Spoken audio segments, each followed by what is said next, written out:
पुण्यातील ध्वजारोहण कार्यक्रमातील आसन व्यवस्थेवरून नीलम गोरे नाराज झाले आहेत। लोकप्रतिनिधींना सन्मान दिला नाही असा आरोप नीलम गोरे यांनी केला। अधिकाऱ्यांसोबत त्यांच्या पत्नी पहिल्या रांगेत होत्या। मुख्यमंत्री फडणवीस यांच्याकडे आपण हा विषय मांडणार असल्याचंही गोरे यांनी म्हटलंय।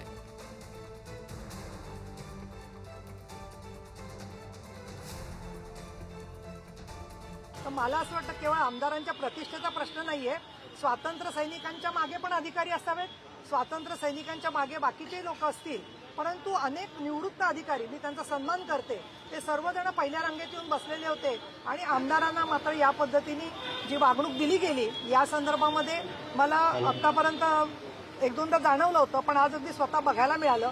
आणि मला तर सगळेजण सामाजिक याच्यात ओळखतातच, त्यामुळे मला स्वतःचा माझा मानापानाचा काही प्रश्न आला नाही।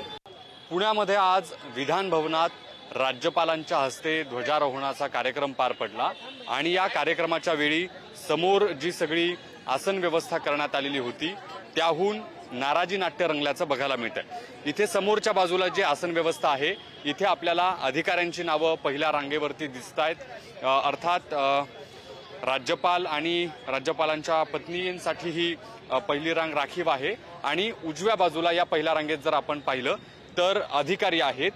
नीलम गोरे यांनी जो आक्षेप घेतलेला आहे त्यांचं असं म्हणणं आहे की जे डाव्या बाजूला या ठिकाणी आपल्याला हे बोर्ड दिसत आहेत जिथे खासदारांसाठी दुसऱ्या रांगेमध्ये आसन व्यवस्था करण्यात आलेली आहे, इतकंच नाही तर जे स्वातंत्र्य सैनिक आहेत त्यांना पहिल्या रांगेत अधिकाऱ्यांच्या पुढे बसण्याचा मान मिळायला हवा होता, असं झालं नाही आणि त्यावरून नीलम गोरेंनी नाराजी व्यक्त केली आहे।